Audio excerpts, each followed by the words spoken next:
Firstly हमारा first topic क्या है, the national movement. The foundation of national movement laid in 19th century. अगर हम बात करें नेशनल मूवमेंट्स की तो कब, 19th सेंचुरी में वो स्टार्ट होते हैं। It harbingers were the socio religious reform movements. Basically जो मूवमेंट्स थे कैसे थे, सोशो एंड रिलीजियस मूवमेंट्स, मतलब सोसाइटी के बेस पे एंड रिलीजन के बेस पे मूवमेंट्स हो रहे थे। The spread of modern western education and the movement were for कि हमें क्या प्रमोट करना है, वेस्टर्न एजुकेशन प्रमोट करनी है। The emergence of middle class, फिर उसके बाद एक नया ग्रुप आता है मिडिल क्लास का, जो कि बहुत ज़्यादा अपलिफ्टमेंट चाहता है किसमें, सोसाइटी में, इसलिए ये सबसे ज़्यादा मिडिल क्लास के पर्सन ही इन्वॉल्व थे नेशनल मूवमेंट्स में। And the economic consequences of the British rule, और जो ब्रिटिशर्स ने हमारे पे इतने सैंक्शन लगाए थे, टैक्सेस लगाए थे, उसकी वजह से भी ये रिवोल्ट स्टार्ट होते हैं। The political awareness that these trend generated gave birth to the concept of nationhood and national aspiration. अब यहाँ पे जो पॉलिटिकल अवेयरनेस है उसकी वजह से क्या बोलते हैं कि यहाँ पे जो कॉन्सेप्ट है नेशनहुड की वो सामने आती है, मतलब नेशन एक साथ आता है। फिर नेशनल एस्पिरेशन यानी कि लोगों के अंदर एकता या नेशन या हमारे जो देश है उसकी भावना साथ में एक साथ मिलकर आती है। The culmination of this trend was foundation the Indian national Congress in 1885। अगर हम बात करें इन सब का सम कि जो नेशनल मूवमेंट्स हो रहे थे, जो भी फाउंडेशन हुई किसके थ्रू हुई, तो उसमें सबसे मेजर रोल जो प्ले करता है वो इंडियन नेशनल कांग्रेस, जो एक पार्टी आज की डेट में, वो बहुत मेजर रोल प्ले करती है। वो कब सेटअप हुई, 1885 में, which marks the formal beginning of the organised national movements. अगर हम बात करें जो पहली बार था कि कोई भी मूवमेंट एक फॉर्मल तरीके से यानी कि एक ढंग से एक पर्टिकुलर तरीके से मूवमेंट्स को अंजाम या शुरुआत की जा रही थी। The factors and forces that led to the rise and escalation of the national movements are as follow. तो इसी में देखते हैं हम कैसे कैसे यहाँ पे नेशनल मूवमेंट्स फॉलो होते हैं। तो पहला जो है कि कैसे क्यों ऐसे मूवमेंट्स फॉर्म हुए, नेशनल मूवमेंट कैसे कैसे फॉर्म होते हैं, तो उसका सबसे पहला रीजन क्या है, effect of the great rising of 1857। National movements को या जो 1885 में जो इंडियन नेशनल कांग्रेस बनी है उसका बनने का हाथ कहीं ना कहीं ये वाला रिवोल्ट जरूर है। तो 1885 में सबसे पहले हमारे यहाँ पे क्रांति होती है, लड़ाई होती है, ये कह सकते हो, ठीक है, हमारे देश को आजाद करने के लिए। The failure of the revolt of 1857 revealed the inadequacy of the traditional method of protest. तो 1885 जो हमारा फेल होता है उससे ये पता चलता है कि जो हमारे पुराने मेथड थे, जो ट्रेडिशनल मेथड थे प्रोटेस्ट करने के, वो बेकार थे, जिसकी वजह से हमें आज़ादी नहीं मिली।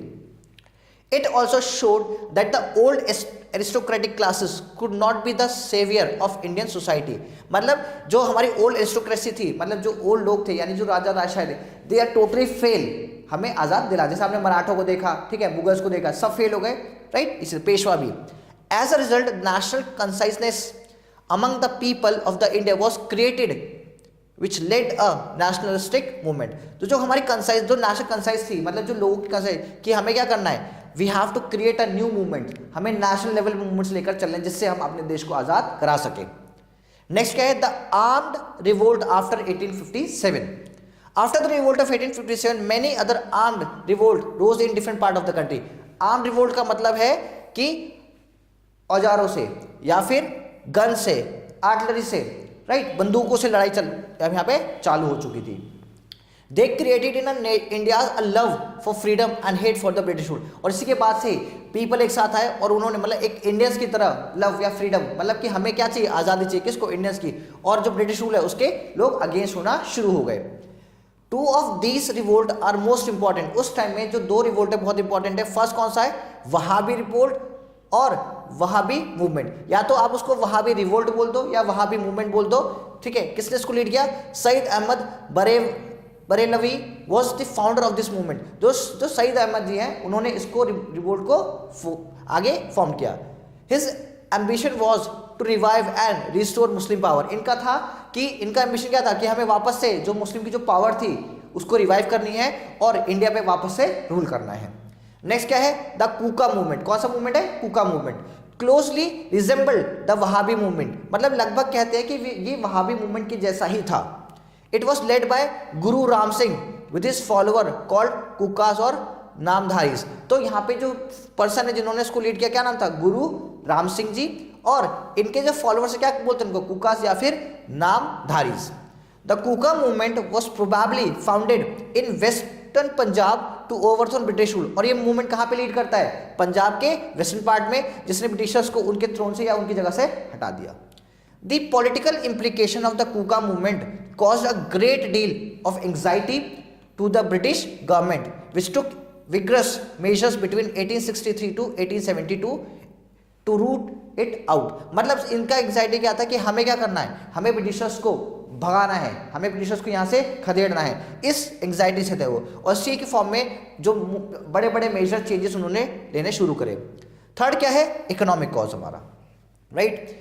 Apart from the rule of India trade deindustrialization of our handicraft. अगर हम बात करें इकोनॉमिक कॉजेज की कि क्या ऐसे कॉज जिसकी वजह से ब्रिटिशर्स से हमें दुश्मनी हुई या हमें उनको भगाना पड़ा, तो सबसे पहला क्या है, जो इंडिया का ट्रेड है वो खत्म कर दिया, राइट। दूसरा क्या, जो वहाँ पे इंडस्ट्रियलाइजेशन हुआ, वो इतने ज़्यादा प्रोडक्शन हुआ, तो वो इंडिया में लाके इंडिया की इंडस्ट्रीज को उन्होंने खत्म कर दिया, राइट। जो हमारे हैंडीक्राफ्ट था, जो हाथों से चीज़ें बनती थी, वो सीधे इन्होंने खत्म कर दी।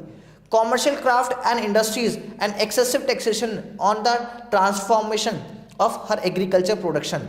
अब उन्होंने क्या करा, हमने इंडस्ट्रीज को हैंडीक्राफ्ट खत्म तो किया ही किया, प्लस हमारे ऊपर बहुत ज़्यादा टैक्सेशन लगा दिया। सपोज दैट यहाँ से कोई सामान वहाँ जा रहा है, अगर हम कुछ बेचने के लिए जा रहे हैं फॉर्म में, तो उस पर बहुत ज़्यादा टैक्स लगा दिया, और जो उनका सामान यहाँ आ रहा है उस पर कोई टैक्स नहीं है। तो इस वजह से जो हमारे प्रोडक्ट के प्राइसेस थे वो बहुत ज़्यादा बढ़ गए थे, उनके सस्ते, इसीलिए हमारा क्राफ्ट हैंडीक्राफ्ट खत्म हो गया।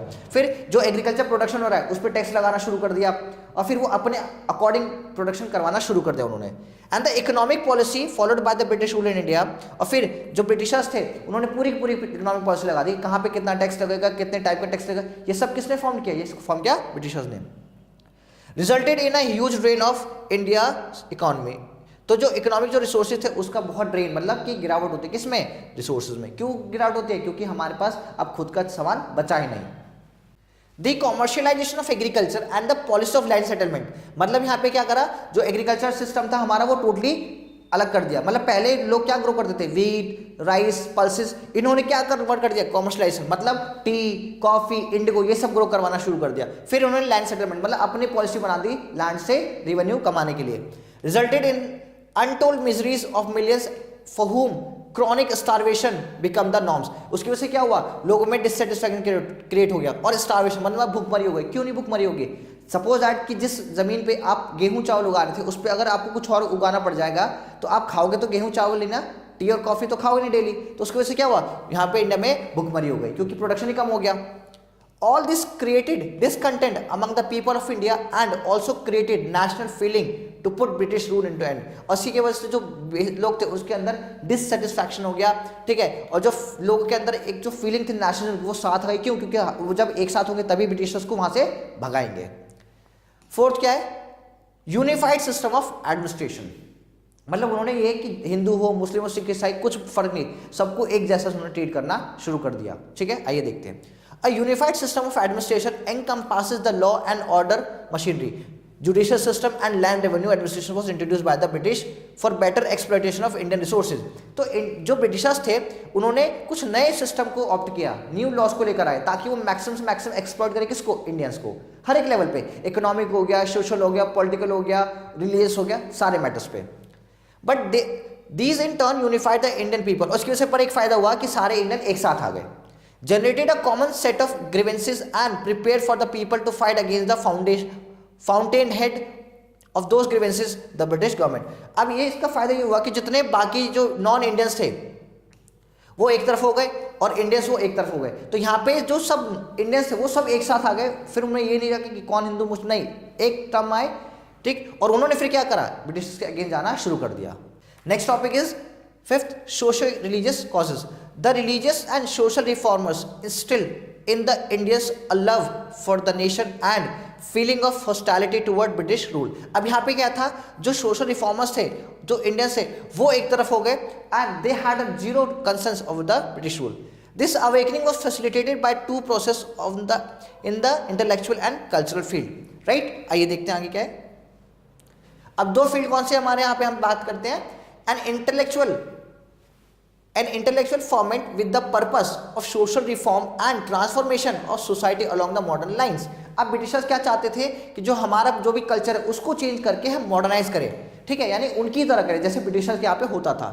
क्या है second, rediscovery of India's culture and heritage to revitalize trade, मतलब कि यहाँ पे कि जो इंडिया का कल्चर है उसको रीडिस्कवर किया जाए।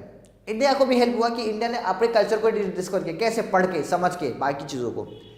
Next we have the Western thought and education, right?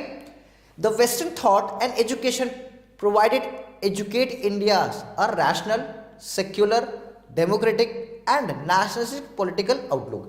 देखो वेस्टर्न एजुकेशन का इंडिया को फायदा तो हुआ. फायदा क्या हुआ? पहला ये हुआ कि इंडियंस क्या हो गए? एजुकेटेड हो गए. कौन से इंडियंस? पहले तो ये था कि अपर सेक्शन ऑफ द सोसाइटी ही क्या पढ़ लिख सकती है, बट बाकी लोग भी पढ़ना शुरू हो गया. तो पहला तो ये हुआ. दूसरा, उसके बाद क्या हुआ? पीपल नाउ रैशनल, मतलब वो हर चीज़ के बारे में अब सोचेंगे, समझेंगे और उसका तर्क निकालेंगे कि क्या ये बात सही है या नहीं. ये नहीं कि जो बोल दिया पुराने ने वो करते जा रहे, ऐसा नहीं होगा. दूसरा, सेक्युलर, मतलब अब लोगों के अंदर जो रिलीजन वाला है सिस्टम है वो थोड़ा सा खत्म हो रहा है. वननेस यानी यूनिटी की फीलिंग यहाँ पर आ रही है. डेमोक्रेटिक, मतलब पीपल अब चाहते हैं कि जो लीडर हो वो उनके थ्रू आए, वो चूज करें. ठीक है, राजाशाही ना है, सिस्टम कैसा हो कि लोग अपने अकॉर्डिंग सामने वाले को चूज करें और फिर उसके साथ कंधे से कंधा मिला के चल सकें. नेक्स्ट है नेशनलिस्ट पॉलिटिकल आउटलुक, मतलब now people have one thing कि they can make a political party और उन्हें ये पता चले कि पॉलिटिकल पार्टी फंक्शन करती कैसे है. Right. Next, they begin to realize the evil effect of foreign rule. क्या चाहते थे वो? जो इविल इफेक्ट किसके हैं? फॉरेन रूल्स के. मतलब दे नो कि कैसे ये हमारे कंट्री को खोखला कर रहे हैं, कैसे ड्रेन ऑफ वेल्थ कर रहे हैं, कैसे ये हमारी चीज़ों को नुकसान पहुंचा रहे हैं. And to study, admire and emulate contemporary national movement in this European nation against the Turkish empire. फिर इन्होंने बाकी कंट्री से भी सीखा कि उन्होंने कैसे ब्रिटिशर्स के अगेंस्ट उन्होंने लड़ाई लड़ी, तो हम भी कैसे इनके अगेंस्ट लड़ाई लड़ सकते हैं.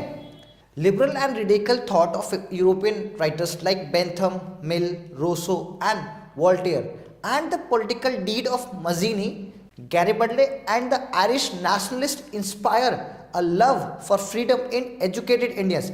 What is the meaning of that? कि जो liberals and radicals writers हैं, कौन से writers हैं? यूरोपियन जो writers हैं उन्होंने क्या लाइक बेंथम हो गया, मिल, रोसो, इन सब ने अप्रिशिएट किया किसको? इंडियन एजुकेशन सिस्टम को. और ये भी पता है कि जब इंडियन जो है वो एजुकेटेड हो गए उसके बाद उन्होंने कैसे इस मूवमेंट को लीड किया.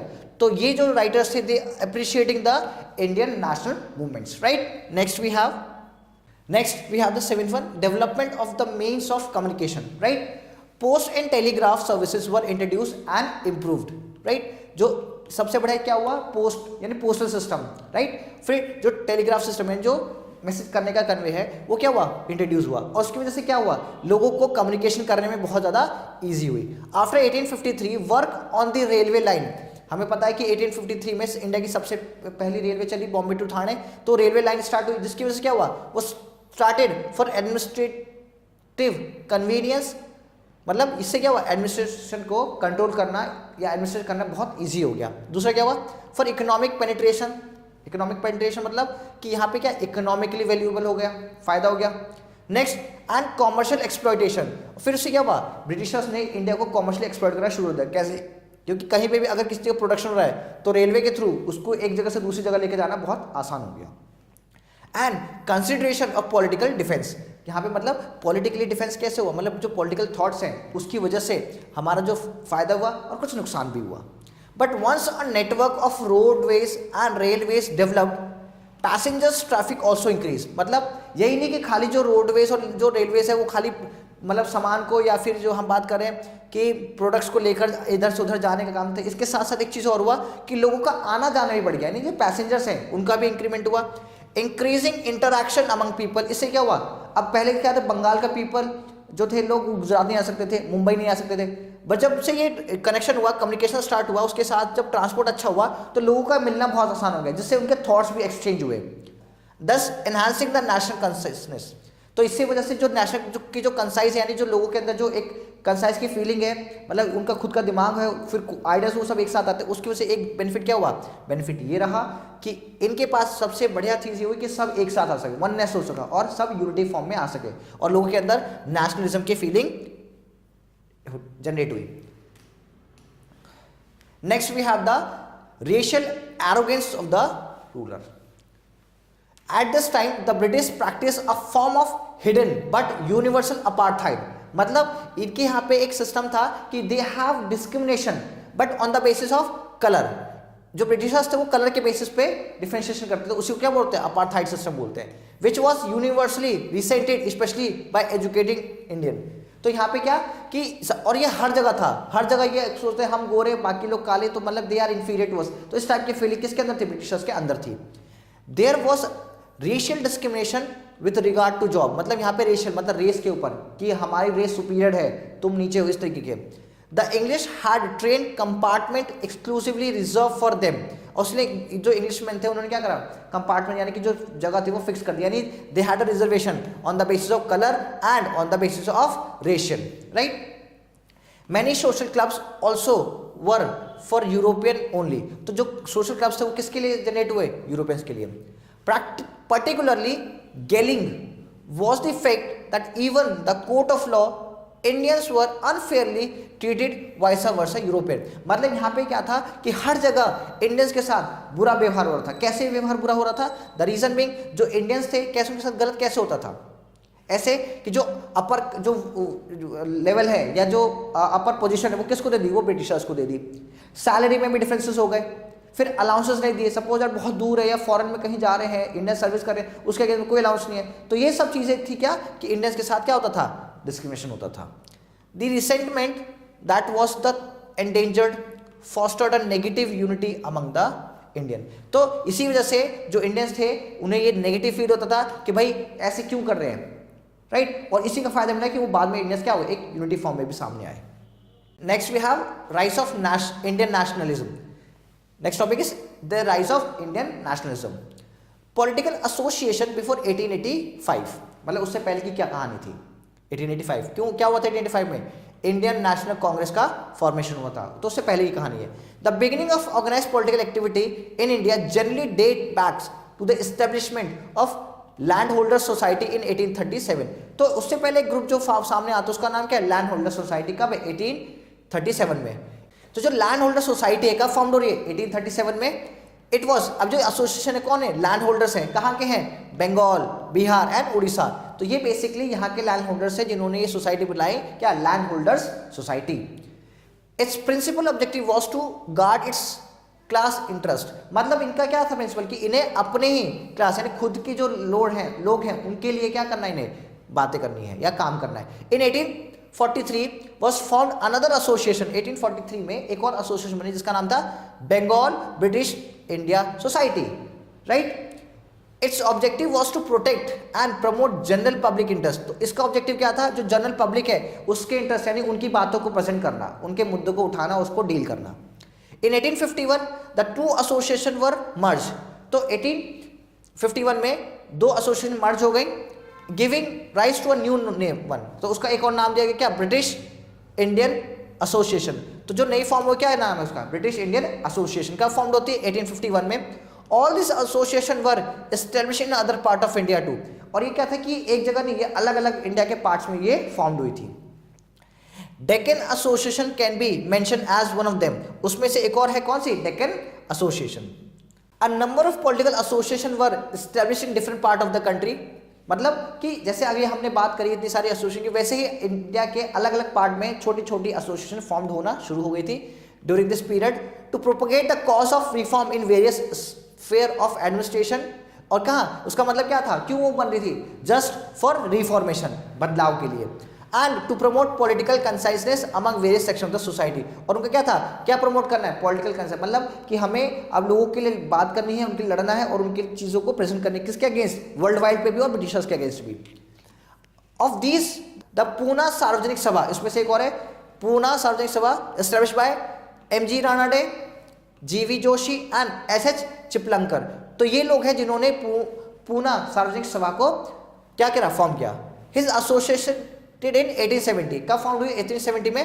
Proved to be most important, और ये उन सभी में से इंपॉर्टेंट है क्योंकि इतने बड़े बड़े नाम हैं, तो दैट मीन्स कि इसकी इंपॉर्टेंस वैसे भी रहेगी, और इसका इंपॉर्टेंस इसलिए क्योंकि इसने बहुत सारे लोगों के इंटरेस्ट की भी बात की। दिस सभा brought out a journal form, journal मतलब कि इन्होंने एक लाइक मैगजीन और न्यूज़पेपर टाइप का इन्होंने फॉर्म किया। कब? 1878 में। Which did much for arousing political conciseness, मतलब इन्होंने अपने थॉट्स को उसमें लिखा, छापा, फिर अब उससे क्या हुआ? बहुत सारे लोग उनके साथ इकट्ठे भी हुए। To carry on political in England, some Indian students like Firoz Shah Mehta, Badruddin Taibi, दादा भाई नौरोजी एंड मनमोहन घोष, तो ये सब लीडर है जिन्होंने कहा इंग्लैंड के अंदर में अपने पॉलिटिकल थॉट्स को एक्सप्रेस किया। Founded east India association in दिसंबर। तो इन्होंने क्या यहाँ फॉरेन में, इन्होंने इंग्लैंड में इसको एसोसिएशन फॉर्म, क्या नाम क्या लगा, east Indian association, right. Origin of the Indian national Congress, अब इंडियन नेशनल कांग्रेस का हमने नाम सुना, उसका ओरिजिन होता कैसे है, right. The credit for organizing the first meeting of the Indian national Congress goes to A O. Hume. तो जो ए.ओ. ह्यूम है क्या है, he is a government servant, retired government servant. और क्या कौन थे ये एक यूरोपियन ही थे, मतलब ब्रिटिशर ही थे, जिन्होंने क्या बनाई, इंडियन नेशनल कांग्रेस को बनाया। He was a retired government servant who had chosen to stay back in India after retirement. और इन्होंने क्या डिसाइड किया, जब ये रिटायर हो गए तो ये अपने देश नहीं गए, कहाँ रह गए, ये इंडिया में रह गए, और इन्होंने क्या बनाया, इन्होंने बनाई Indian national Congress.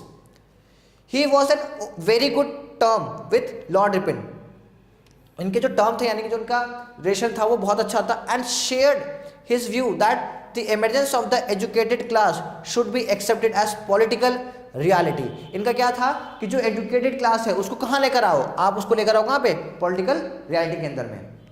And that timely steps should be taken to provide legitimate outlets to the grievances of this class. मतलब क्या था कि उन्हें क्या लेकर आए, मतलब कि जो भी उनको फायदा मिले, किसको, मिडिल क्लास को, या जो न्यू एजुकेटेड क्लास है उसको ये ज़्यादा से ज़्यादा स्टैंड दे सकें, ताकि वो अपनी बातों को प्रेजेंट कर सके, कहाँ, एक असेंबली में, लोगों के सामने। In March 1885, it was decided that conference of the Indian National Union would be convened at Pune during Christmas week. तो कब की बात हो रही है, क्रिसमस वीक की। Initially, Hume and his group considered Calcutta as the most suitable place for their conference. तो वे conference करना चाहते थे और उन्होंने कौन सी जगह चूज करी, कैलकाटा। उस टाइम पे सबसे प्रोमिनेंट प्लेस था कैलकाटा, क्योंकि ब्रिटिशर्स के मैक्सिमम जो फंक्शनिंग होती थी वो वहीं से होती थी। But later they decided upon to Poona, but बाद में वो किधर चले गए, पूना में। However fate deprived Poona of the opportunity to host first session of Indian national Congress. तो उन्होंने कहा, क्या डिसाइड किया कि जो इंडियन नेशनल कांग्रेस का जो फर्स्ट सेशन होगा वो कहां पर होगा, वो होगा पूना में। The venue had to be shifted to Bombay because of the outbreak of cholera in Poona. तो हुआ क्या कि देखो, पहले कहां सोचा उन्होंने, कैलकाटा, फिर कहाँ उन्होंने डिसाइड किया, पूना। बट पूना में क्या आ गया, पूना में आ गया कॉलरा, जिसकी वजह से उन्हें शिफ्ट करना पड़ा। और कहाँ गए वो, फिर बॉम्बे में उन्होंने फर्स्ट इंडियन नेशनल कांग्रेस को फॉर्म किया। The first meeting was held on Monday December 28, 1885 in Gokul Das Tejpal Sanskrit college Bombay. तो उन्होंने जो इंडियन नेशनल कांग्रेस की जो सबसे पहली मीटिंग है वो कब हुई, 28 दिसंबर 1885 में। और कौन सी जगह है, गोकुल दास तेजपाल संस्कृत कॉलेज, कहाँ पर है, बॉम्बे में। It was attended by 100 men, वहां पे जो लोग थे कितने, 100 लोग थे, 100 मैन थे। And whom 72 were non official and were recognize as a member. अब वहां पे क्या थे, वो नॉन ऑफिशियल थे, उस बेटे को जब मीट करें। The honour of being the first ever Congress president belong to W.C. Banerjee to Bengal. तो जो वहां के जो फर्स्ट प्रेसिडेंट थे इंडियन नेशनल कांग्रेस के, वो कौन थे, W.C. बनर्जी। कहाँ के थे वो, बंगाल के थे। He was one of the foremost legal luminaries in this day, मतलब एक बहुत फेमस पर्सन है उस टाइम के वो, और आज की डेट में भी। The aim and objective of the Congress were defined very clearly by the president. जो एम और ऑब्जेक्टिव था वो क्लियरली डिफाइन कर रहा था कि why they are forming the Indian National Congress. He described the objective. उन्होंने क्या ऑब्जेक्टिव बताया, पहला है क्या, promotion of personal intimacy and friendship amongst the countryman. मतलब क्या था, what they want to promote, कि भाई क्या हो, इंटीमेसी हो, फ्रेंडशिप हो, किसमें, लोगों में। मतलब लोग उस मीटिंग में आए, बैठे, बातचीत करें और अपने बीच के अंदर जो उनकी एक मतलब जो थॉट्स है आप उसको एक्सप्रेस करो। मतलब सिंपल सा था कि जितना हो सके उतना ज़्यादा आप एक साथ मिलो घुलो और अपने थॉट को एक्सचेंज करो, ताकि सब एक साथ आ सके। एक साथ आएंगे तभी तो कुछ पार्टी फॉर्म करेंगे, तभी तो लड़ेंगे सामने वाले के। Eradicate all possible prejudice relating to race, creed and provinces. मतलब आप रेस के बेस पे, जैसे सपोज कोई बोले कि भाई हम बहुत जैसे बहुत अच्छी जाति के हैं या बहुत अच्छी रेस हमारी, क्रीड, प्रोविंस, मतलब इनका था कि ये सब खत्म करके you should believe in secular, मतलब आप एक जैसे हो, आप इंसान हो और सामने वाला भी इंसान है, एंड उसी तरीके से आप बनो और मिलो भी। Consolidation of sentiment of national unity, और उनका ये था कि हमें क्या, नेशन को यूनाइट करना है, यानी नेशनल यूनिटी यानी नेशनलिज्म में फील करना है। इनका सिंपल सा मतलब था कि हमें एक इंडिया की तरह लड़ना है, राइट, प्रोविंसेस अलग अलग प्रोविंसेस की तरह नहीं लड़ना। Line down the line of the future course of action in public interest, मतलब जो पब्लिक के इंटरेस्ट है उसकी बात करो, पब्लिक के इंटरेस्ट को यहाँ लेकर आओ, उनके मुद्दों को सॉर्ट आउट करो। तो ये सब क्या थे, these are the objective of the Indian national Congress. Beside these demands, जो अभी हमने पढ़ा, the president enumerated the blessing conferred by the British on India. He said that the educated Indians were thoroughly loyal and consistent well-wisher of the government. इन्होंने बोला कि जो educated Indian है वो क्या है, they are very loyal and they are the well-wisher of the government. अगर ये साथ रहे तो हमारी जो गवर्नमेंट है वो बहुत अच्छी चलेगी and it will help to make a unity in the nation also. The Congress leaders had tremendous faith in what they described as the British sense of justice. तो जो कांग्रेस लीडर थे उनका ब्रिटिशर्स के अंदर भी बहुत ज़्यादा फेथ था. They believe in the Britishers कि जो ये कर रहे हैं ये बहुत अच्छा करें, उससे हमारे एक दिन बहुत अच्छा एक कंट्री फॉर्म करने में हेल्प होगा. They were not thinking in term of expelling the British. इनकी जो थॉट थी ये नहीं थी कि इन्हें एक्सपेल करना है, यानी इनका ये नहीं था कि हमें ब्रिटिशर्स को बाहर भगाना है. नहीं, जब कांग्रेस बनी उसका ये मतलब नहीं था कि हमें आज़ाद होकर ब्रिटिशर्स को बाहर करना है, ऐसा नहीं था.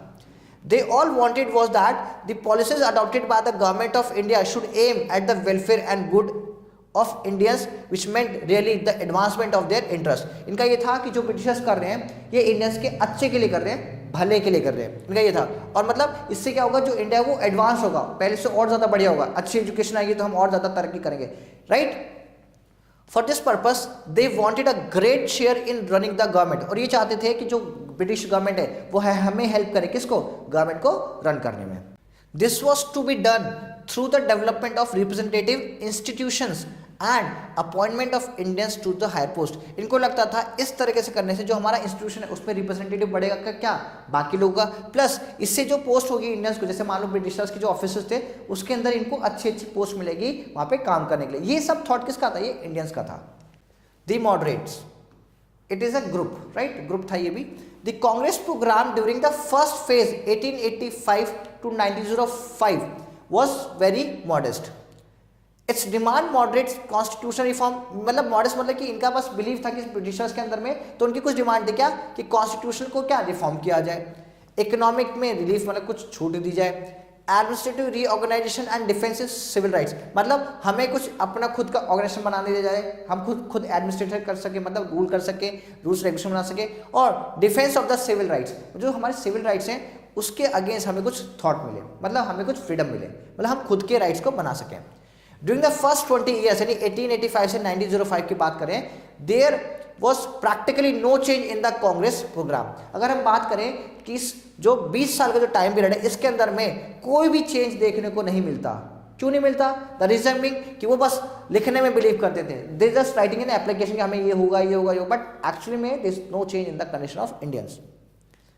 द मेजर डिमांड और practically the same as the formulated at first 3 और 4 सेशन. जो मतलब जो डिमांड थी ये हमेशा 3-4 सेशन में वही रखते जा रहे थे और चीजें रिपीटेड होती थी. This phase the Congress is known as the moderate phase. तो इसी को क्या बोला गया? मॉडरेट फेज बोला गया क्या? कांग्रेस का. During this period the leaders were cautious in their demand. तो लीडर थे, दे वर वेरी कॉशियस कि भाई हमें काम मिले या इस जो हमने डिमांड रखी वो हमारी फुलफिल हो. They did not want to annoy the government and incur the risk of suppression of their activity. वो अगेंस्ट नहीं जाते थे, उनको लगता था कि अगर हम ब्रिटिशर्स के अगेंस्ट गए तो वो हमसे अनॉय हो जाएंगे यानी गुस्सा हो जाएंगे और जो भी हमारी एक्टिविटी चल रही है यानी जो हमारी मीटिंग्स चल रही है, जो हमारी एसोसिएशन चल रही है इसको बंद कर दें. मतलब एक डर के साए में ये लोग काम कर रहे थे. फ्रॉम 1885 टू 1892 इस पीरियड को देखते हैं हम. The main demand continue to be expansion. इनका क्या था कि हमें एक्सपेंड करो, हमारी चीज़ों को और इलाबरेट करो and reform the legislative council. और जो हमारी लेजिस्लेटिव काउंसिल यानी कि जहाँ पे मेंबर्स बैठते हैं उसके अंदर कुछ चेंजेस लेकर आया जाए. The membership of the council for the elected representative or the people and also an increase in the power of these council. तो इनका क्या था, जो हमारे इलेक्टेड रिप्रेजेंटेटिव हैं, जो लोग हैं, उनकी जो स्ट्रेंथ है उसको आप क्या करो, आप इंक्रीज करो. और जो काउंसिल है, जो पावर है उसको भी हमें कुछ पावर तो दी जाए ताकि हम कुछ काम कर सकें. राइट. तो ये सारे नॉर्म्स, ये सारे डिमांड्स कौन कर रहे थे? They are the demand of moderators. The British government was forced to pass the Indian council Act 1892 but the provisions of this act failed to satisfy Congress leader. मतलब ब्रिटिशर्स ने कुछ तो चेंजेस किए but जो changes की need थी, जो demand थी इंडियंस की, वो नहीं थी. मतलब कांग्रेस लीडर्स के अकॉर्डिंग वो चेंजेस को नहीं किया गया. By 1905 the Congress put forth the demand for swaraj. किसकी डिमांड करे थे वो? स्वराज की. राइट. और सेल्फ रूल. मतलब ये था कि हमें थोड़ी सी आज़ादी दी जाए, सेल्फ रूल दिया जाए. Right. For Indians with the British empire on the model of self governing colonies. मतलब ये कहा कि जैसे कनाडा ऑस्ट्रेलिया में जो सेल्फ गवर्निंग कॉलोनीज है वैसी हमें भी, मतलब कि ठीक है आपका हमारा रूल है बट हमें खुद तो रूल करने दो, राइट। ये डिमांड किसकी थी? इंडियंस की।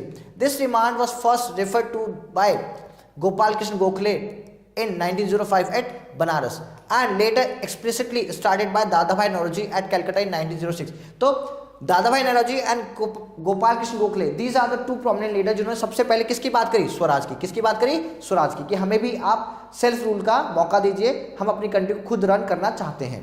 नेक्स्ट टॉपिक, नेशनल मूवमेंट 1905 से 1918 तक। The partition of Bengal in 1905, Lord Curzon the viceroy of India, क्या थे? वाइसरॉय ऑफ इंडिया थे। Issued an order dividing the provinces of Bengal into two part. जो बंगाल था उसको इन्होंने दो पार्ट में डिवाइड करने का एक ऑर्डर दे दिया। कैसे? ईस्ट बंगाल एंड आसाम के फॉर्म में। It was said that the existing province of Bengal was too big. इनका मानना था कि जो बंगाल अभी के टाइम में है वो बहुत ही बड़ा है और उसको to be efficiently administrated by a single province, मतलब बहुत डिफिकल्ट है कि एक सिंगल जो गवर्नमेंट है उसको उस प्रोविंस को कंट्रोल करे। इसलिए वो चाहते थे इतने बड़े प्रोविंस को हम डिवाइड कर देंगे और डिवाइड करने के बाद आप क्या करो? डिवाइड करने के बाद आप उस पर इजिली रूल कर दो। The Indian national Congress and the nationalist of Bengal formally oppose the partition. जो इंडियन नेशनल कांग्रेस थी वो और जो बंगाल के जो लीडर्स थे ये सब नहीं चाहते थे कि ये चीजें या ये पार्टीशन हो।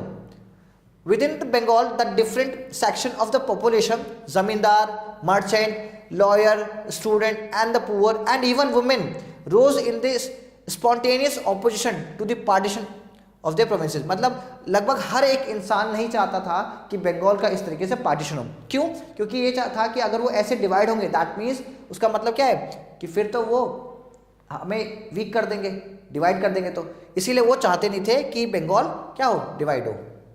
The nationalists saw the effect of partition as a challenge to Indian nationalists and not merely as an administrative measure। वो चाहते थे कि ये चीज़ें क्या, जो नेशनलिस्ट क्या करते हैं कि पार्टीशन उनके लिए क्या था? एक चैलेंज था। क्यों?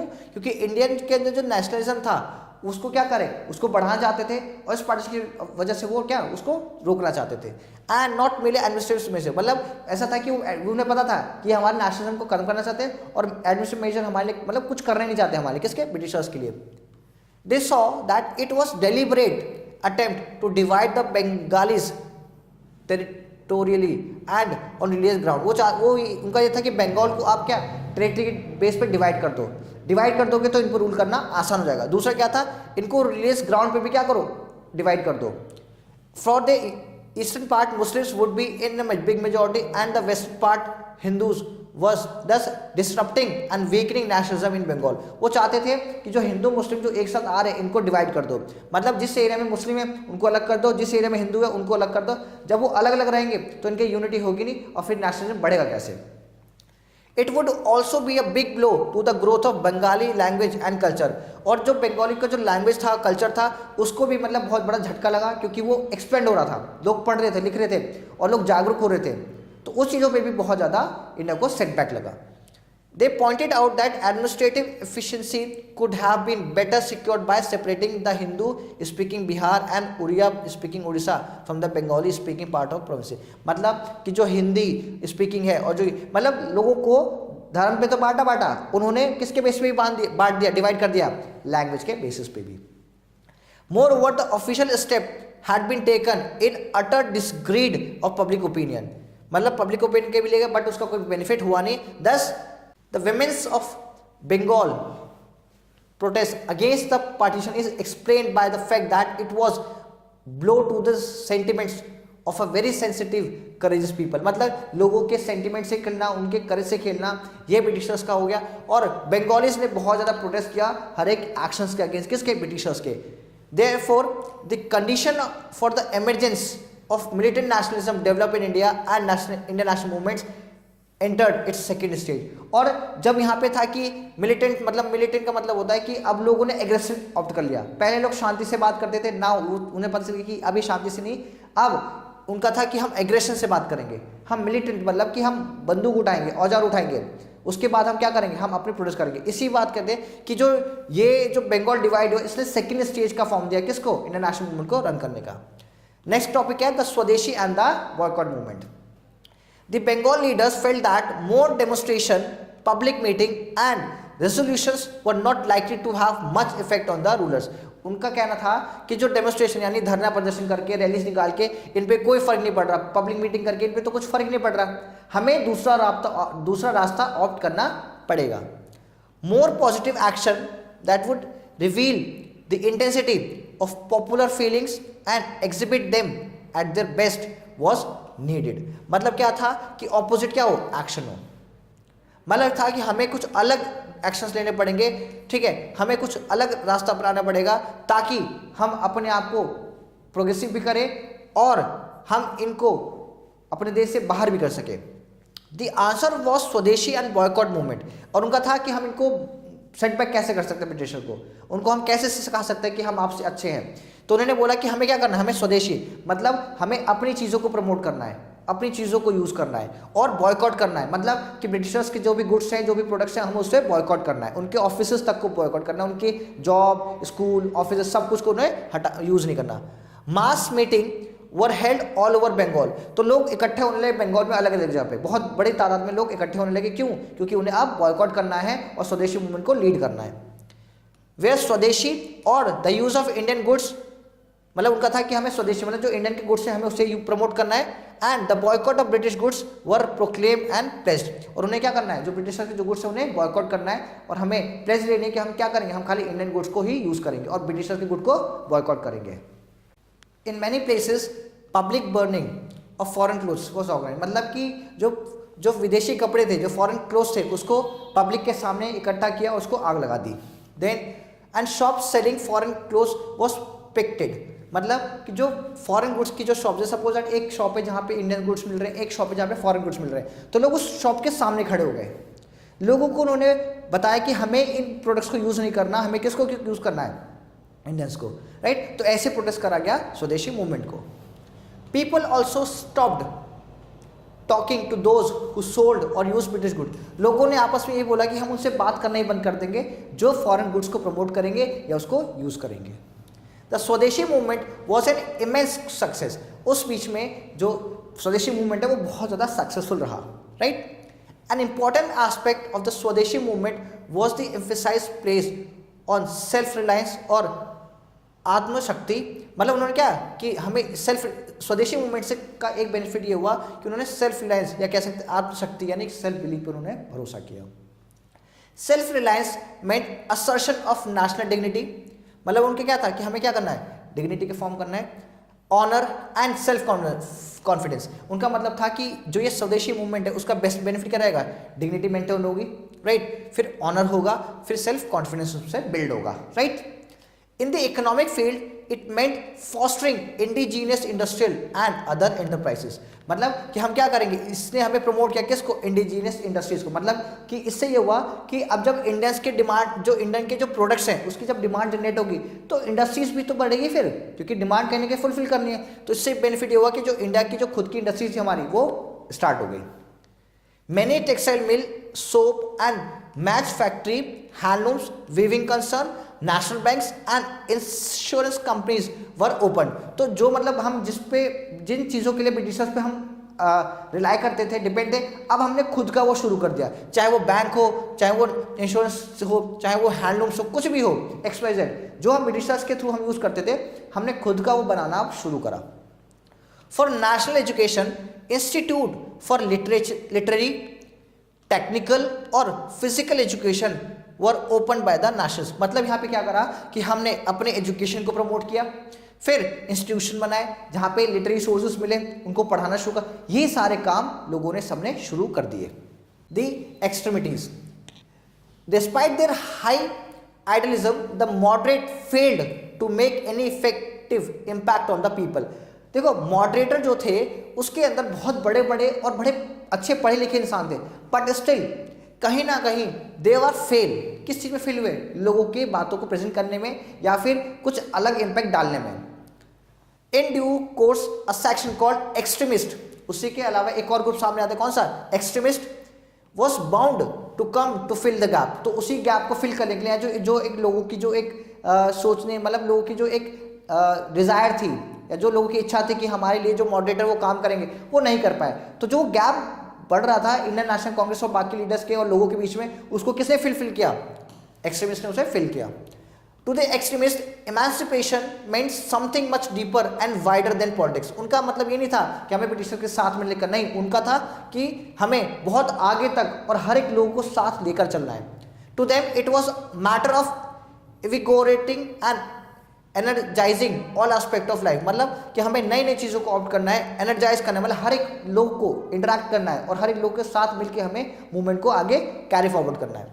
They thought that a trial of strength between ruler and the ruled was inevitable and argued for building a new India of their dreams in which the Britishers had no contribution to make। मतलब इनका था कि हम एक ऐसे strength की बात करेंगे जिसमें जो रूल है, जो रूलर्स हैं वो साथ में रहें, हम रीबिल्ड करेंगे अपने नेशन को, हम नया इंडिया बनाएंगे, उस नए इंडिया में ब्रिटिशर्स की कोई जगह नहीं होगी, मतलब हम जो भी चीज़ करेंगे वो खुद के दम पे करेंगे, किसी में भी हम ब्रिटिशर्स से हेल्प नहीं लेंगे। इस टाइप की किसकी थिंकिंग थी? एक्सट्रीमिस्ट की। There were 3 group for extremist. The Maharashtra group led by Bal Gangadhar तिलक। तो यहाँ पे 3 ग्रुप बने जिसने इस मूवमेंट को लीड किया। तो महाराष्ट्र में कौन थे? बाल गंगाधर तिलक। बंगाल में कौन थे? Group represented by Bipin Chandra Pal and Arvind Ghosh. तो ये 2 लोग थे कहाँ से? बंगाल से। Punjab group led by Lala Lajpat Rai. तो ये जो 3 लोग हैं, इन तीनों लोगों ने अलग अलग जगह से नेशनल मूवमेंट को लीड किया and they are called extremist. 4 लोग, Lala Lajpat Rai, Bal Gangadhar Tilak and Bipin Chandra Pal were popularly known as Lal, Bal and पाल। जो ये तीनों लीडर हैं, इनको फेमसली लोग अगर एक बार में बोले तो उनको क्या बोलते थे? Lal, Bal, Pal. They are famously called as they are the extremist. The Bengal extremist were greatly influenced by the idea of Bankim Chandra who was a liberal conservative. तो जो बंकिम चंद्र चटर्जी हैं या चट्टोपाध्याय जिनको हम बोलते हैं, वो एक कंजर्वेटिव थे और बंगाल मूवमेंट को वो बहुत अच्छे से लीड भी करते थे। मतलब उनका बहुत ही एक अलग ही रुतबा था लोगों के अंदर में। He wanted no break with the past which he thought might create more problem than it would solve, right. मतलब वो कहते हैं हर एक प्रॉब्लम का सोल्यूशन हो सकता है और वो चाहते थे कि हर जो प्रॉब्लम हो वो हम लोग खुद ही सॉल्व करें। In his view, reforms should wait on moral and religious regeneration, which should be based on fundamental on religion. Bankim blazed the trail for the extremists in the contemporaneous criticism of the moderator. मतलब he is criticizing the what moderator कि उन्होंने कोई काम नहीं किया। क्यों नहीं किया? Means there is no change till 20 years। 20 साल तक उन्होंने लगातार काम किया बट उसके बाद भी कोई रिजल्ट नहीं, इसलिए they were always against the moderator group. The nationalism of the extremist was emotionally charged। मतलब यहाँ पे जो एक्सट्रीमिस्ट ग्रुप थे, जो उनके लीडर थे, उन्होंने ऐसे चार्ज अप किया लोगों को कि लोग इमोशनली भी इस मूवमेंट के साथ जुड़ गए। The social, economic and political ideas were all blended. मतलब इस जो एक्सट्रीमिस्ट ग्रुप था, इन्होंने सबको एक साथ लिया और सबके अंदर चेंजेस लाने शुरू कर दिए। अब ये जो this inspiration central conception of national, मतलब ये क्या था? नेशनल का एक कंसेप्ट, मतलब कि इसमें लोगों ने एक साथ इस मूवमेंट को लीड किया। Carrying this message to the west, Vivekananda generate tremendous self confidence and will power. तो उसी में एक और पर्सन आते हैं, स्वामी विवेकानंद, जिन्होंने बहुत ही ज़्यादा, यानी उनका जो सेल्फ कॉन्फिडेंस था और जो उनकी विल पावर थी वो बहुत एनर्जेटिक थी और उन्होंने अपने साथ साथ बहुत सारे लोगों को भी क्या करा? एनर्जाइज किया कि they should participate in independence movement. Aurobindo even raised patriotism to the pedestal of mother worship। मतलब अरविंदो घोष क्या थे? उन्होंने क्या पेट्रियोटिज्म को लीड किया और क्या था? Mother worship. मतलब उन्होंने बोला कि हमें जैसे एक ठीक है पेट्रियोटिज्म, मतलब कि हमारा जो हमारा देश है, ठीक है, हम उसको एज अ माता की तरह फॉर्म करेंगे, यानी हम अपने देश को एज अ माता कंसिडर करेंगे and we will protect our nation. He said in a letter, I know my country as my mother. उन्होंने बोला कि जो देश है वो जस्ट लाइक मेरी मदर की तरह है and I adore her and I worship हर, और मैं उनको मानता हूँ और उनको बहुत ज़्यादा पूजता भी हूँ। Aurobindo was very much attracted by the teaching of Swami Dayanand. जो अरविंदो घोष थे वो किसके बहुत ज़्यादा करीब थे, किसको सबसे ज़्यादा मानते थे? स्वामी दयानंद जी को। Who was hardly influenced by any idea from the West। और मतलब इनका था कि हमें वेस्ट को आइडिया को ऑप्ट नहीं करना, हमें खुद को ही प्रमोट करना है और हमें खुद के आइडियाज पे ही काम करना है। Now the topic is difference between moderate and extremist. क्या डिफरेंस है मॉडरेट और एक्सट्रीमिस्ट में? Moderate believe in appeal to the British nation, right, the extremist did not. जो मॉडरेट थे उन्हें था कि हम ब्रिटिशर्स के साथ मिलकर हम काम करेंगे, बट जो एक्सट्रीमिस्ट हैं उनका था कि हम ब्रिटिश के साथ मिलकर काम नहीं करेंगे। Next, the extremist believe that Indians should have the key to their own house and self government was the goal.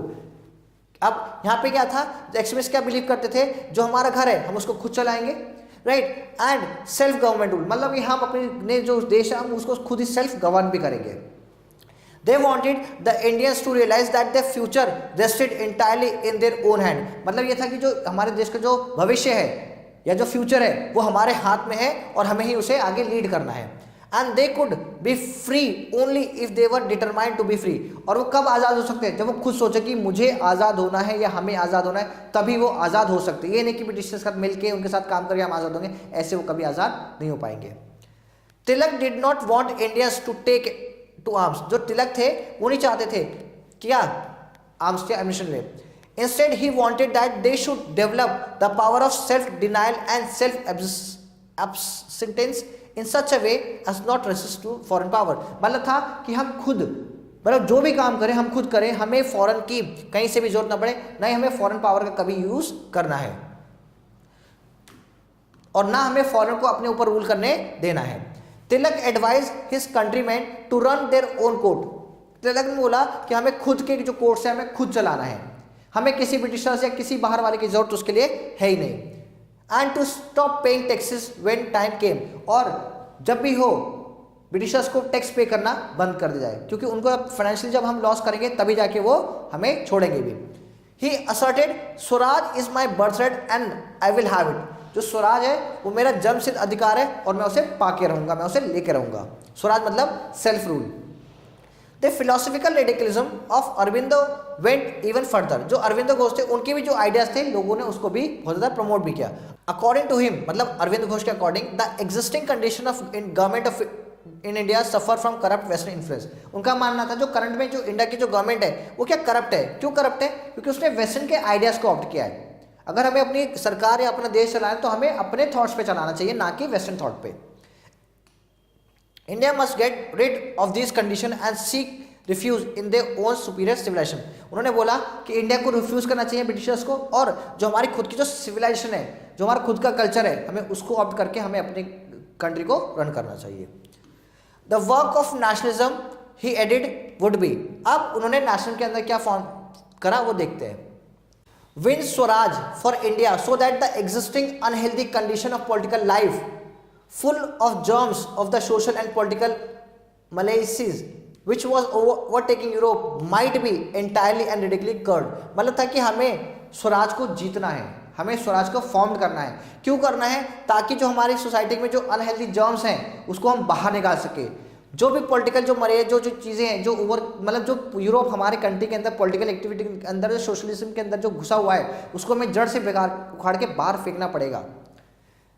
Next, ensure that Swaraj when gain would be a स्वदेशी Swaraj.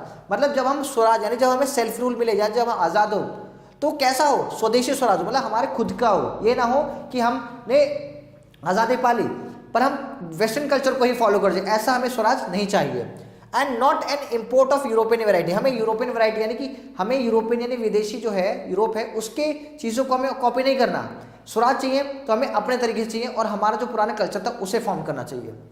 From the forgoing it may appear that the extremists used much stronger and sharper language, but as far as the goal were concerned they were substantially not very different from those of the moderator। अगर हम बात करें moderator और extremist की तो जो दोनों का गोल है, गोल तो सेम था कि हमें क्या आज़ाद होना है, बट जो उनकी लैंग्वेज थी और जो तरीके थे वो बहुत ज़्यादा डिफरेंट थे। मॉडरेटर चाहते थे कि ब्रिटिशर हमारे साथ में रह के काम करें, पर इंडियन चाहते थे नहीं, हमें इनके साथ नहीं रहना, हमें अलग ही अपना फॉर्म करना है। Formation of Muslim League in 1906, the All India Muslim League was founded under the leadership of the Aga Khan। जो ऑल इंडिया मुस्लिम लीग है उसके कौन फाउंडर है? Aga Khan, the Nawab of Dhaka and the Nawab Mohsin ul Mulk. ये दोनों क्या लीडर हैं किसके? ऑल इंडिया मुस्लिम लीग के। With the formation of the Muslim League a new and disruptive it was introduce in the movement for the unification. तो यहाँ पे क्या था? दे ऑल्सो मेक भाई यूनिफिकेशन होगा इंडिया के अंदर में, they are making some leagues. Established with the encouragement of the British government, the League succeeding in diverting significant number of the Indian Muslim youth and intelligentsia from the independence struggle. मतलब ये था कि इसके through जितनी मुस्लिम youth थी, जो पढ़े लिखे लोग थे, उन सबको एक साथ लाया गया ताकि they will also participate in the national movement of India. The Muslim League made no critic of colonialism, support the partition of Bengal and demand special safeguard to the Muslim government. But उल्टा हुआ, क्या उल्टा हुआ? Britishers ने criticise ही नहीं किया colonial rule को, वो चाहते थे कि ये रूल बना रहे। फिर उन्होंने सपोर्ट किया किसको, कि जो बंगाल का जो पार्टीशन है वो सही है, ठीक है। एंड डिमांड, उन्होंने बोला कि इंग्लिश के लिए सेपरेट गवर्नमेंट हो। तो ये था कि एलिनेशन या डिवीजन आगे किसमें, मुस्लिम्स और हिंदूज में। The main of the league was to promote among the Muslim feeling of loyalty to the British government. और जो ये मेन एम था इस लीग को बनाने का कि they are very much loyal to the British government. To remove any misconception that may arise as to the intention of the government with regard to of any measures to protect and advance the political right and interest of the Muslims। मतलब ये था कि हमें कैसे भी करके Britishers का साथ देना ताकि वो मुस्लिम्स के लिए बात करें, मुस्लिम्स को सपोर्ट करें और उनको एडमिनिस्ट्रेट करने के लिए भी उनके लिए खुद का rule they. And to prevent the rise among the Muslims and feeling of hostility toward the other communities without prejudice to other aim and Muslim League। तो मतलब बेसिकली है कि इस लीग को बनाने का मतलब यही था ताकि वो ब्रिटिशर्स के साथ मिलकर वो खुद का अपना सेल्फ रूल बना सके और खुद वो सेफ एंड सिक्योर फील कर सके। So next topic we have the split in the Congress, कि कांग्रेस कैसे स्प्लिट होता है। Tilak was unpopular with the moderate group in Bombay. मतलब जो तिलक थे ये अनपॉपुलर किसमें, मॉडरेट्स के ग्रुप में, right. Bipin Chandra Pal and Aurobindo wanted Tilak to be president. तो जो बिपिन चंद्र पाल और अरविंदो ये दोनों चाहते थे कि जो अगली जो कांग्रेस की जो मीटिंग होगी उसमें तिलक जी को क्या बनाए, president. But the moderate without consulting the receptions committee white Dadabhai Naoroji to accept the presidentship. But उन्होंने क्या करा, जो मॉडरेटर्स थे उन्होंने किसको, दादा भाई नौरोजी को बनाने की सोची और उनको बना भी दिया president. Thus having failed in their attempt to get Tilak installed as a president, the extremist Tilak, Aurobindo, Bipin Chandra Pal, Ashwini Kumar Dutt, GS Khaparde etcetera formed themselves into a new party from the extremist party to press their points। तो यहाँ पे क्या हुआ, जो जैसे कि यहाँ पे हमने देखा दादा भाई नौरोजी को क्या बना दिया, प्रेसिडेंट बना दिया किसका, इंडियन नेशनल कांग्रेस का। तो फिर क्या करा तिलक और बाकी लोगों ने, अरविंद घोष ने, सबने मिलकर अपनी एक पार्टी बनाई, right. What they form, extremist party. At Calcutta it was decided to hold the next session of the Indian Congress where the moderator, अब कहाँ पे कांग्रेस कहाँ पर है, नागपुर में। मतलब दे वांट, एक जो नई हुई वहाँ पे वो कि Nagpur, where the moderate thought they would be in majority. तो मॉडरेटर्स सोचा कि वो मेजॉरिटी में वहाँ पे फॉर्म करेंगे party. The election of the Congress president for this ensuring session developed into an occasion for trial of strength between the moderate and the extremist, right. यहाँ पे वॉर होती है। The moderate were determined not to allow Tilak to hold the president chair. तो यहाँ पे जो moderators थे वो चाहते नहीं थे कि क्या तिलक जो क्या करें, वो प्रेसिडेंटशिप के चेयर पे बैठे। This attitude was an ominous sign and betrayed the determination of moderate to break in the Congress if Tilak got selected as president and extremists had an upper hand। वो इस चाहते थे कि moderator ने सोचा था अगर तिलक बन जाएंगे तो मीन्स जो एक्सट्रीमिस्ट है उनका रूल आ जाएगा और पूरी कंट्री के अंदर में एक्सट्रीमिस्ट टाइप के लोग ही ज़्यादा बढ़ जाएंगे। The moderate were unanimous on the exclusion of Tilak, but not on who should be elected, right? Gokhale had his eyes fixed on Raj Bihari Ghosh, a renowned lawyer and powerful orator।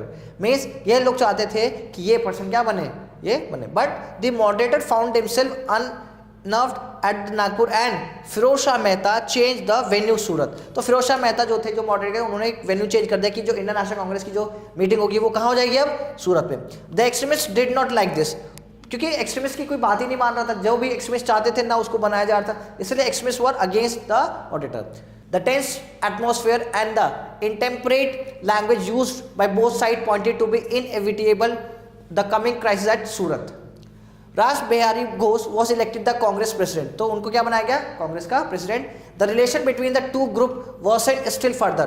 और क्या version और बेकार से बेकार होते जा रहे थे। In the meeting there was an open conflict to the proposal of Ghosh being elected as president। तो वहाँ पे क्या सामने बिल्कुल क्रिटिसाइज किया, यानी अब खुल्लम खुल्ला दोनों ग्रुप आपस में लड़ने शुरू हो गए। The Tilak was not allowed to express his view in the matter। तो जो तिलक थे उनको बोला गया कि वो उनको कुछ बोलना ही नहीं है वहाँ पे, कहाँ पे, मीटिंग में। This was a signal for pandemonium and there were shouts and counter shouts allegations and counter allegations as to who has responsible for this episode. तो मतलब दोनों तरफ से कह सकते हैं कि एक जो चीज़ नहीं होनी चाहिए थी, यहाँ पे मॉडरेटर एंड एक्सट्रीमिस्ट दोनों के बीच में बहुत बड़ी लड़ाई हुई और दोनों सेपरेट होना शुरू हो गए। Morley Minto reform. The British government announce constitutional consensus through the Indian council act 1919। मतलब यहाँ पे क्या एक नया एक्ट बनाया गया जिसके according there certain changes done in India which are known as a Morley Minto reform. उसको 1909 को क्या बोलते हैं? मॉर्लेमेंटो रिफॉर्म बोलते हैं। To confuse the moderate nationalists, to divide the nationalist rank and to check the growth of unity among the India। तो ये क्या यहाँ पे देखना कि कितना यूनिटी है किसके अंदर? इंडियंस के अंदर। The Morlemento reform increase the number of elected member in the Imperial Legislative Council and Provision Council। तो यहाँ पे जो था कि उन्होंने क्या बोला कि इंक्रीज कर दे क्या मेंबर्स के, मतलब कि जो असेंबली थी उसके अंदर में जो इंडियन मेंबर्स थे अब उनकी जो पोजीशन थी प्लस उसके साथ जो उनकी स्ट्रेंथ थी यानी जो नंबर थे वो भी बढ़ाए जाने शुरू कर दिए। However, the most of the elected members were elected indirectly by the provincial council in the case of imperial council and municipal committee। तो यहाँ पे क्या था कि यहाँ पे इनडायरेक्ट इलेक्शन थे, मतलब यहाँ ऐसा नहीं कि लोगों से पूछा जा रहा था, जो उनको लगता था ऊपर अपर के लेवल को वो इलेक्ट करते थे। मतलब ऐसा नहीं कि इलेक्शन हो रहे हैं और लोग खुद डिसाइड करें, ऐसा नहीं था। जो लीडर्स थे वो खुद अपने आप में डिसाइड कर रहे थे, ठीक है। District board in the case of provincial council, some of the elected seat were reserved for landlords and British capitalists India। और कुछ उसमें आप जो सीट है वो रिजर्व कर दी किसके लिए? लैंडलॉर्ड्स के लिए कुछ रिजर्व कर दी और कुछ ब्रिटिश कैपिटलिस्ट के लिए वो चीज़ें रिजर्व कर दी। The reform also introduce the system of separate electorate. उन्होंने क्या स्टार्ट, मतलब कि हर एक पर्सन जो हर एक जो ग्रुप है वो अपने खुद के इलेक्शंस कंडक्ट करवाएगा, खुद ही उसमें वोट देगा, उसको बोलते हैं सेपरेट इलेक्टोरेट। तो इसमें क्या हुआ, इसके अकॉर्डिंग जो मुस्लिम ग्रुप था उन्होंने अपनी खुद की कॉन्स्टिट्यूएंसी बना ली from which Muslim alone could be elected. मतलब मुस्लिम ही उसमें खड़ा होगा और मुस्लिम ही उसमें चूज करेगा अपने लीडर को। Instead of removing the educational and economic backwardness of the middle class Muslim, integrating them into the main stream of the Indian nationalism, the system of separate electorate tended to perpetuate their isolation from the developing nationalist movement. तो यहाँ पे जो मुस्लिम जो एक अलग form बन रहा है, उन्होंने क्या यहाँ पे बहुत गलत हुआ, क्या ऐसे एजुकेशनली और इकोनॉमिकली बैकवर्ड खत्म नहीं हुई, इससे और ज्यादा बढ़ गई, ठीक है। जो मुस्लिम से मिडिल क्लास का पर्सन जो सोचता था कि हम इंडिया में मिलके रह के नेशन को हम साथ कर चलेंगे, एक नेशनल की फीलिंग आएगी और हम प्रोग्रेस करेंगे, ये सब खत्म हो जाए। क्यों? एक सेपरेट इलेक्टोरेट से। The system of separate electorate was based on the notion that the political and economic interest of Hindu and Muslim were separate. यहीं से सेपरेट हिंदू यानी कि मुस्लिम और जो हिंदू है उनके बीच में यहाँ से थोड़ा सा गैप आना शुरू हो गया। किसके थ्रू? सेपरेट इलेक्टोरेट के through. It become a potent factor in the growth of communism between Muslim and Hindu in the country. तो यहाँ पे क्या एक इंपॉर्टेंट फैक्टर रहा किसका? कम्युनिज्म का। मतलब कि यहाँ पे जो था सब अपने रिलीजन को फिर बढ़ावा देने लगे और इंडिया में एक कम्युनिज्म की शुरुआत शुरू हो गई यहाँ पे। Next, the Lucknow pact 1916। The Lucknow session of the Indian National Congress 1960 was a memorable event on the account of two important development। यानी कि ये इंपॉर्टेंट क्योंकि वहाँ पे दो बड़े डेवलपमेंट हुए कहाँ पे? इंडिया में। फर्स्ट क्या है? was the readmission of the extremist। किसका है? एक्सट्रीमिस्ट का। who had been expelled from Indian National Congress 9 years earlier। तो यहाँ पे क्या अलग कर दिया। Thus Lucknow session was the first meeting of the United Congress। यानी कि यहाँ पे फिर से क्या यूनिफिकेशन का काम चल रहा है, किसका? कांग्रेस का। द सेकंड डेवलपमेंट क्या हुआ? was the bond of the alliance between the Congress and the Muslim League। यहाँ पे क्या कांग्रेस और मुस्लिम दोनों साथ में आ जाते हैं। The league, which was dissented with the British government on account of the reason listed earlier, as it is annual session in Bombay in 1915, which a number of Congress leaders also attended, appointed as a committee to draw up a scheme of political reforms in consultation with other communities। मतलब यहाँ पे क्या है कि लोग अब आपस में ग्रुप फॉर्म कर रहे हैं, कमिटीज बन रही है, कंसल्टेंट कर रहे हैं, यानी कि पॉलिटिकल ग्रुप्स अब आपस में फॉर्म होने शुरू हो रहे हैं। It was decided to hold the annual session of the League and Congress at the same place during this same week। मतलब यहाँ पे जो मुस्लिम लीग है उसने भी अपना ग्रुप फॉर्म करा है और कांग्रेस दोनों ग्रुप बना के दोनों ने साथ में अपनी मीटिंग्स को प्लेस करना शुरू किया, यानी कि यहाँ पे कांग्रेस और मुस्लिम दोनों साथ में आती हैं। During the simultaneous annual session of the League and Congress held at Lucknow December 1960, both passed resolution। दोनों ने क्या करा? रेजोल्यूशन पास किया separately for a joint scheme of constitutional reform and reached an agreement to operate in the political field on the basis of common program। मतलब कि दोनों ने अपने अपने क्या करे? अपने एजेंडाज बनाए और दोनों के कॉमन प्रोग्राम्स थे जिन्होंने उस पर डिस्कस किया और लोगों से सहमति भी लेनी शुरू करी। This agreement is generally known as the Lucknow pact और कांग्रेस लीग स्कीम। तो यहाँ पे क्या बोला जाता है इसको? एक तो लखनऊ पैक्ट भी बोलता है और कांग्रेस लीग स्कीम। कांग्रेस मतलब इंडियन नेशनल कांग्रेस, लीग मतलब Muslim League. Next, the home rule movement. The outbreak of first world war and release of Tilak in 1914, यानी तिलक जो था कहाँ से रिलीज होता है, जेल से. After the completion of his prison term accelerated the launching of home rule movement by Tilak and miss Annie Besant. इन्होंने क्या करा, होम लीग मूवमेंट स्टार्ट किया इंडिया के अंदर में. Both of whom decided to work in close cooperation to launch the movement. दोनों ने एक साथ काम किया. उनका था कि हमें क्या, होम रूल लीग मूवमेंट क्या करना है, स्टार्ट करना है. किसके अगेंस्ट, ब्रिटिशर्स के against. The idea of starting a home rule league originated with miss Besant. Annie Besant है, उन्होंने इस आइडिया को ओरिजिनेट किया, स्टार्ट किया. Realizing that no real progress could be achieved without securing self government. मतलब होता है कि अगर हमें कुछ भी काम करना है या अचीवमेंट करना है, सबसे पहले क्या है हमारे लिए इंपॉर्टेंट, सेल्फ गवर्नमेंट. यानी कि जो हमारी गवर्नमेंट है वो हम खुद उसको रन करेंगे, खुद उसको फॉर्म करेंगे, लीडर भी हम खुद चूज करेंगे. 2 home rule league was founded. तो इसलिए 2 होम रूल लीग बनाई गई. एक कौन बनाता है, Tilak founded the Indian home rule league in April 1916. तो उसमें सबसे पहले कौन बना रहे हैं, तिलक जी बना रहे हैं. उसके ठीक 5 महीने बाद सितंबर में कौन बना रहे हैं, miss Annie Besant started home rule league. तो यहाँ पे बस एक ही डिफरेंस है, जो एनी बेसेंट है उनका नाम है होम रूल लीग और जो तिलक ने बनाई है वो इंडियन होम रूल लीग. ठीक है, पहले कौन बनाता है, Tilak. They launch a propaganda in favour of home rule through their respective papers. मतलब था होम रूल मतलब हमारे खुद घर का रूल, मतलब हमारे स्कूल की self government. Miss Besant Commonwealth and new Indian and Tilak Maratha and Kesari, ये सब उनके लीडर साथ में आते हैं. Both of them undertook an extensive lecture tour to instruct the masses on home rule. इन्होंने क्या करा, जो लेक्चर दिए, किसको दिए, जो मासेस मतलब जो ग्रुप में लोग थे उनको उन्हें बताया, समझाया कैसे हम होम रूल फॉर्म करेंगे और कैसे लोगों को हम एक साथ लेकर आएंगे गवर्नमेंट फॉर्म करने के लिए. To suppress this movement, which was growing in popularity, the British government in July 1960 instituted a case against Tilak for certain speeches he had delivered at the home rule meeting. Miss Besant took was entered 1970. अब यहाँ पे क्या हुआ, British को कैसे ना कैसे करके इस मूवमेंट को खत्म करना था. तो उन्होंने किसको चूज किया, तिलक जी को चूज किया. कि क्या उन्होंने मतलब अपनी स्पीच में उन्होंने कुछ बोल दिया होगा, तो उन्होंने उसका कुछ सहारा लेके ब्रिटिशर्स थे और उनको अरेस्ट करने की सोची. किसने, ब्रिटिशर्स ने. This repressive measure however did not weaken the home rule movement. After Montagu's declaration August 1917 the miss Besant dropped her league but Tilak continue this movement. और क्या हुआ कि ये जो रूल मूवमेंट था, होम रूल लीग मूवमेंट था, ये कमजोर नहीं हुआ, आगे बढ़ता चला गया. बेसेंट ने तो खत्म कर दिया बट तिलक के जो होम रूल लीग जो मूवमेंट है वो कंटिन्यू चलता रहा. नाउ क्लास, अब हमारे पास क्या है, एक्सरसाइजेस है, राइट. देखते हैं हमने इस चैप्टर से कितना कुछ सीखा है. आइए सॉल्व करते हैं क्वेरीज को. तो पहले हमारे पास क्या है, टिक द करेक्ट है. तो Wahhabi movement was started by whom. किसने स्टार्ट किया था वहाबी मूवमेंट, सर सैयद अहमद ने. ठीक है. नेक्स्ट, कुका मूवमेंट. कुका मूवमेंट कहाँ से ओरिजिनेट होता है, कहाँ से प्लेस होता है, तो वो है नाम Punjab. Next, the Indian national Congress was founded by. Indian national Congress को कितने बनाया, किसने फॉर्म किया, एओ ह्यूम ने. बाकी जो 2 बचे ये आपके होमवर्क है, you have to do yourself. आइए देखते हैं नेक्स्ट क्या है हमारे पास, फिल इन द ब्लैंक्स है. उसमें क्या है, in the beginning of the Indian national Congress was dominated by. कौन से लीडर थे, they are called the moderators. क्या कहते हैं, मॉडरेटर्स या moderate group. The all India Muslim League was founded by under the